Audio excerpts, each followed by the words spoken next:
السلام علیکم ورحمۃ اللہ وبرکاتہ۔ ان الحمد للہ والصلاة والسلام علی رسول اللہ، اما بعد، احسن الکلام کلام اللہ واحسن الہدی ہدی محمد صلی اللہ علیہ وسلم۔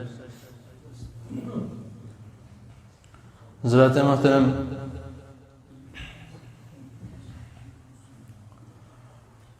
ہمارے معاشرے میں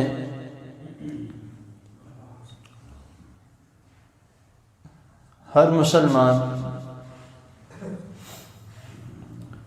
جو کہ ہے تو مسلمان ہیں، لیکن بہت کم لوگ ایسے ہیں جو مسلمان ہونے کا حق ادا کرتے ہیں۔ یہ میں ایسا کیوں کہہ رہا ہوں کہ ایک شخص وہ ہے جس نے یہ کلمہ پڑھا ہے، لا الہ الا اللہ محمد رسول اللہ صلی اللہ علیہ وسلم، اور وہ اس کلمے کا حق ادا کرتا ہے، نماز پڑھتا ہے، اللہ تعالیٰ کا ذکر کرتا ہے، قرآن مجید کی تلاوت کرتا ہے۔ اور ایک مسلمان وہ ہے جس نے یہ کلمہ تو پڑھا ہے لیکن وہ دین سے کوسوں دور ہے۔ اس سے پوچھا جائے کہ بھئی فجر کی نماز پڑھی ہے، وہ کہتا ہے آنکھ نہیں کھلی۔ ظہر کی پڑھی ہے، کہتا ہے میں کام میں مصروف تھا۔ عصر کی پڑھی ہے، کہتا ہے یاد نہیں رہا۔ مغرب کی پڑھی ہے، کہتا ہے کہ میں کام سے واپسی میں تھا تو پڑھ ہی نہیں گئی۔ عشاء کی پوچھیں، وہ کہتا تھکا بہت ہوا تھا، جایا نہیں گیا۔ اب یہ مسلمان، ان دونوں مسلمانوں میں فرق ہے۔ پہلے مسلمان کے متعلق جس کی میں نے مثال دی، اس شخص کے متعلق میں کہوں گا کہ وہ ہدایت یافتہ ہے، اس کو اللہ تعالیٰ نے ہدایت دی ہے، اور اس نے ہدایت مانگی ہے تو اللہ تعالیٰ نے اس کو ہدایت دی۔ ایک شخص اپنے لیے کچھ مانگتا ہی نہیں ہے، نہ ہدایت مانگتا ہے، اور ایک شخص ایسا ہے جس کو اللہ تعالیٰ نے مال و دولت سے نوازا ہے، اور وہ اس کو نہیں پتا کہ اس کا جو مال ہے یا جو وہ کھا پی رہا ہے وہ کہاں سے آ رہا ہے، حلال ہے، حرام ہے، وہ کسی چیز کی ٹینشن نہیں لیتا، بس کہتا ہے کہ میرے پاس آنا چاہیے، جیسا بھی ہو، حلال ہو حرام ہو، بس آ جائے۔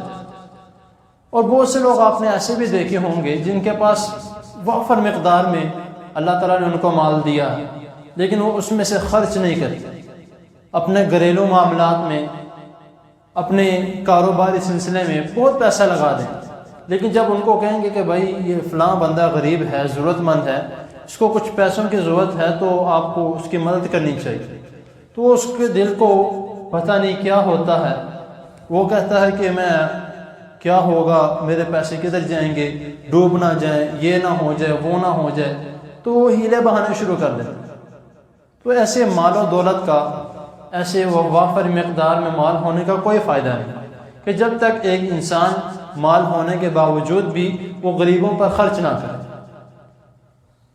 تو اس کے متعلق جو ہے، یہ جو میں نے تمہید باندھی ہے یا مفہوم بتایا ہے، میں نے کیوں بتایا ہے کہ ایک ہم ہیں اور ایک ایسی شخصیت ہے جس کو اللہ تعالیٰ نے اتنی ہدایت دی ہے کہ اس جیسی کسی کو بھی نہیں، اور جن کے بارے میں ہر کوئی شخص جب ان کا نام آتا ہے تو صلی اللہ علیہ وسلم پڑھتے ہیں، تو ان کے لیے میرے حساب سے وہ اگر دعا نہ بھی کریں تو اللہ تعالیٰ ان کو سب کچھ دے رہے ہیں، ہدایت بھی مانگ رہے ہیں، متقی ہونے کی دعا بھی مانگ رہے ہیں، پاکیزگی کی دعا بھی مانگ رہے ہیں، اور اس کے علاوہ دل کے غنی ہونے کی دعا بھی مانگ رہے ہیں۔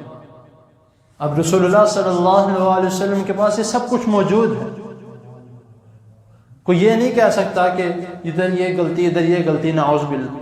نبی کریم صلی اللہ علیہ وسلم کے پاس ہر چیز موجود ہے، لیکن آپ پھر بھی اتنی توبہ استغفار، اتنے نوافل رات کو اٹھ کے جب وقت ملتا آپ ذکر و اذکار میں ہمیشہ مشغول رہتے.